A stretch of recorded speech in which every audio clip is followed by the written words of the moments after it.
આ પંચભૂતનું પૂતળું ઝેરથી ભરેલું છે, પણ અરે મારી નાખો નાગણી એ જગાડો માયલા ભમરા, મારી નાખો નાગણી જગાડો માયલા ભમરા, રમરાજ પિયો સંતો જખ મારે જમરા રે આજે.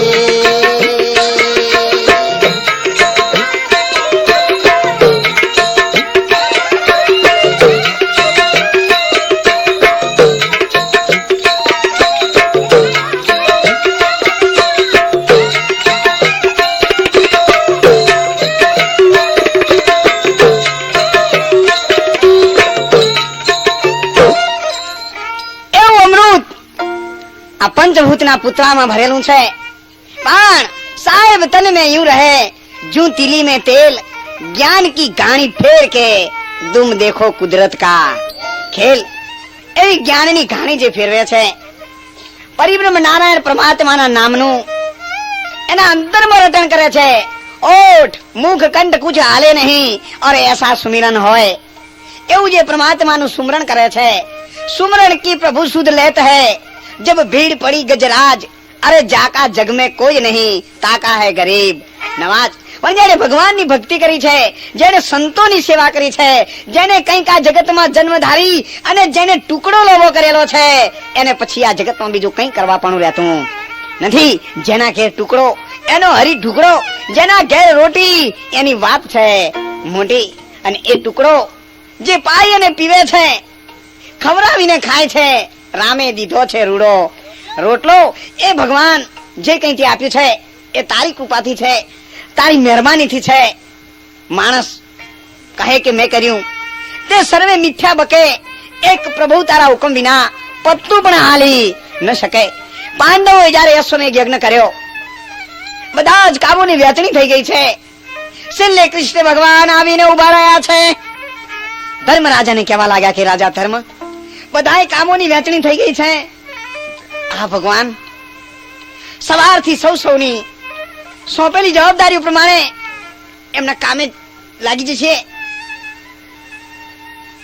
ભગવાને કઈ કોઈ કામ રહી ગયું છે? ના. પરમાત્મા ધર્મરાજાની આગળ કહેવા લાગ્યા, રાજા ધર્મ, આ બધું તો તમે વહેંચણી કરી છે, પણ જે સંતો આવે છે ને એ પ્રસાદ લે, પછી એ પતરાળા ઉઠાવવાનું કોઈને કહ્યું છે?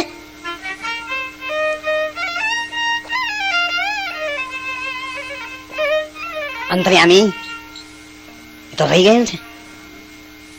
ત્યારે ભગવાન સ્વયં કહેવા લાગ્યા કે એ કામ કોઈને ન સોંપશો, એ કામ હું કરવાનો છું. મારા માટે બાકી રહી ગયું છે.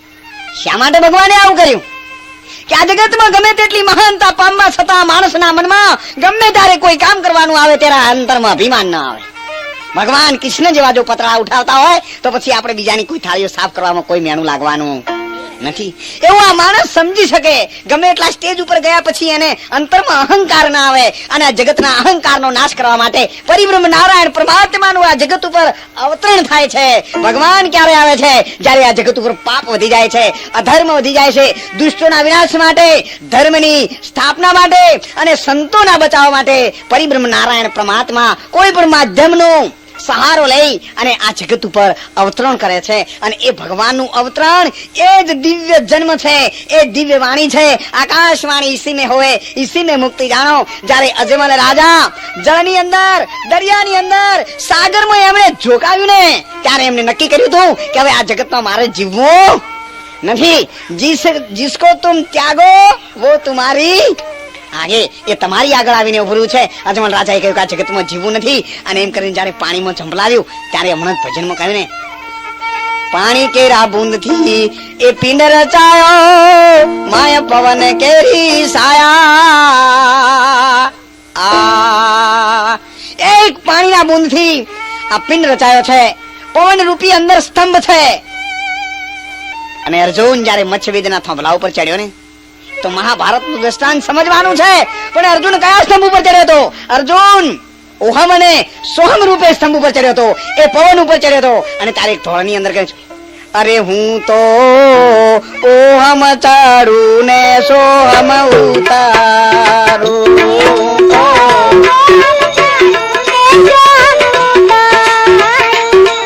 ओ हम चढ़ू ने सो हम उतारो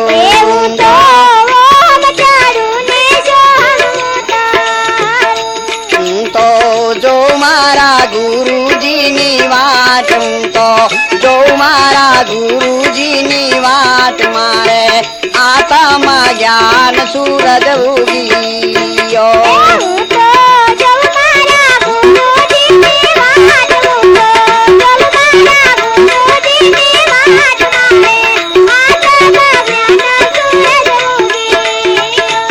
અને આત્મ જ્ઞાન રૂપી સૂરજને ઉગાડવા માટે જે पवन रूपी स्तंभ ऊपर चढ़े छे आदम को खुदा मत कहो आदम खुदा नहीं लेकिन खुदा के नूर से आदम जुदा नहीं એ પવનની સાથે જેને પ્રેરણા મળી જાય છે જેના ઘટમાં ગંગા જમુના અને સરસ્વતી પ્રગટ થાય છે જેના ઘટમાં ઈંગળા પિંગળા અને સુખમણા જ્યારે પ્રગટ થાય છે ત્યારે પછી મણિકાનું સુખ પ્રગટ થાય છે આનંદ પ્રગટ થાય છે અને આનંદ છે એ પરિબ્રહ્મ નારાયણ પરમાત્માનું સાચું સ્વરૂપ છે સતચિત આનંદ સ્વરૂપ એ પરમાત્મા છે પરમાત્માને શોધવા માટે કોઈ જગ્યાએ જવાની જરૂર નથી તમારા અંતરમાં જ્યારે અંતરનો આનંદ પ્રગટ થાય અને